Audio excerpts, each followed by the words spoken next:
రారండో అమ్మమ్మ ఇంటికి. ఈరోజు అమ్మమ్మ మీకు క్రిస్మస్ పండగ సందర్భంగా కరాచీ హల్వా ఈజీగా టేస్టీగా ఎలా చేసుకోవాలో మీకు చూపిస్తాను. ఒక కప్పు కార్న్ ఫ్లోర్ ఫ్రెష్గా ఉండదు తెచ్చుకోండి. Cup corn flour. ఇప్పుడు మన కప్పుకి ఎంతవరకు అయితే వేసామో అంతవరకు కరెక్ట్గా కొలత పెట్టుకొని 2 కప్పులు నీళ్లు పోసుకోండి. దీనిలో పోసి దాన్ని ఉండలు లేకుండా పల్సని గంజిలాగా తయారు చేయాలి. కలిపేసేస్తే అదే పలసగా వచ్చేసింది. ఇప్పుడు ఇదే కప్పుతోటి ఇప్పుడు మనం వాటర్ ఎంత అయితే పోసామో అంత పంచదార వేసుకోవాలి. 2 కప్పులు పంచదార వేసుకోవాలి. మనం పిండి ఇంతే కదా వేసింది, సరిపోద్ది. ఇప్పుడు 1 కప్పు వాటర్ వేసుకోవాలి. దీనిలో కొంచెం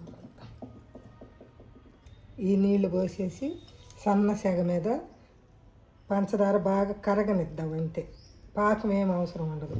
చక్కగా కరిగితే చాలు. ఈలోపు మనం ఇది 1 స్పూన్ తోటి చక్కగా కలుపుకుందాం. ఇలా పలసగా ఉండలు లేకుండా చక్కగా ఇలా కలుపుకొని పక్కన పెట్టుకోవాలి.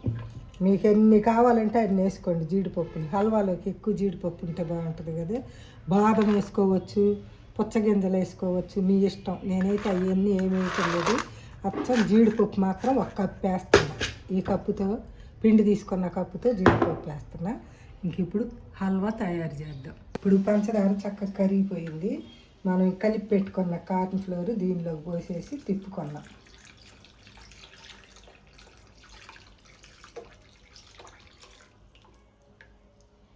ఇలానే తిప్పుతానే ఉంటే గట్టిపడిద్ది. సెగ మీడియంలో పెట్టుకోండి.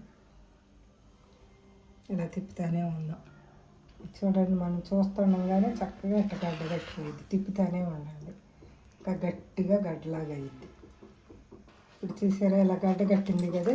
దీనిలోకి మనం కొంచెం ఫుడ్ కలర్ వేద్దాం. హల్వా అంటే కలర్ఫుల్గా ఉండాలి కదా. లేకపోతే ఫుడ్ కలర్ అయితే నిజంగా అయితే ఫుడ్ కలర్ వేయకూడదు, కానీ కొంచెం వేద్దాం. వేసి బాగా కలుపుదాం. దీనిలో కొంచెం నెయ్యి వేద్దాం. మనం మొత్తం కప్పు పిండి వేసాం కాబట్టి అది కార్న్ ఫ్లోరు. 1/2 కప్పు నెయ్యి వేసుకుంటే కరెక్ట్గా సరిపోయింది. దీనిలోకి ఈ నెయ్యి అంతా కలిసిన దాకా చక్కగా తిప్పేద్దాం. నెయ్యి మొత్తం కలిసిపోవాలి దీనిలో. ఇప్పుడు కొంచెం ఇలాచీ పౌడర్, యాలక్కాయల పొడి వేసేసి మనం జీడిపప్పులు పెట్టుకోదా, ఆ జీడిపప్పులు కూడా మొత్తం వేద్దాం. వేసి జీడిపప్పులు కలిసిన దాకా కలుపుదాం. ఇంకా కొంచెం నెయ్యి వేద్దాం. మొత్తం మీద 1/2 కప్ వేసుకుంటే సరిపోతుంది. మళ్ళీ ఇది కూడా నెయ్యి అంతా కలిసిన దాకా కలిపి ఆ నెయ్యి మళ్ళీ బయటికి వదలాలి. ఇంకా అప్పుడు తీసి మనం ఒక కంటైనర్లో కానీ ఒక బాక్స్లో కానీ పెడదాం. ఇప్పుడు దీనిలో 2 చుక్కల నిమ్మరసం పెడదాం. ఎక్కువ అవసరం ఉంది,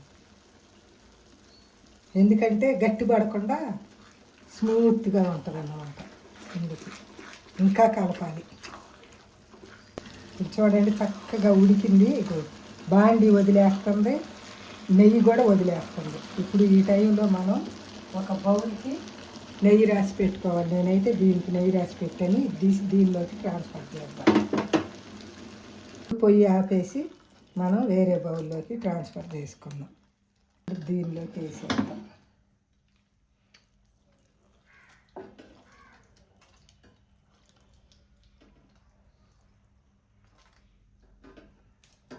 అది సరిపోయింది. దీంట్లో అది నేను వేరే ప్లేట్లో వేస్తాను. ఇది ఇప్పుడు దాన్ని మనం ఇలా సెట్ చేసుకోవాలి. చక్కగా సెట్ అయిందాక ఇప్పుడు దీన్ని 2-3 గంటలు ఆరనిద్దాం. చక్కగా నేను కొంచెం మిగిలితే ఈ ప్లేట్లో కూడా పోసాను. చూడండి ఇప్పుడు చక్కగా ఆరిపోయింది. ఇంకా కొంచెం సేపు ఆరినా కూడా బాగానే ఉంటుంది. నేను 2 గంటలే అయ్యింది. ఇప్పుడు దీన్ని ఈ ప్లేట్లోకి టర్న్ చేద్దాం. అట్లా చెయ్యంగానే పడిపోయింది.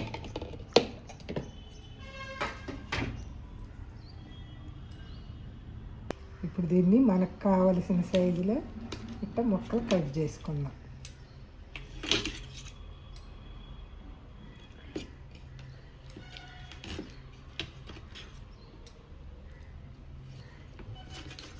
జీడిపప్పు వేస్తాను.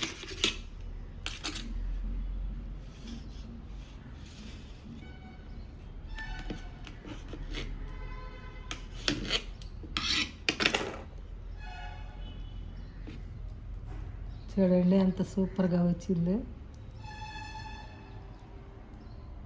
మనం కొంచెం నిమ్మరసం పిండాం కాబట్టి ఈ పైన గట్టిగా కూడా అది ఇలానే స్మూత్గా చాలా టేస్టీగా ఉంటుంది.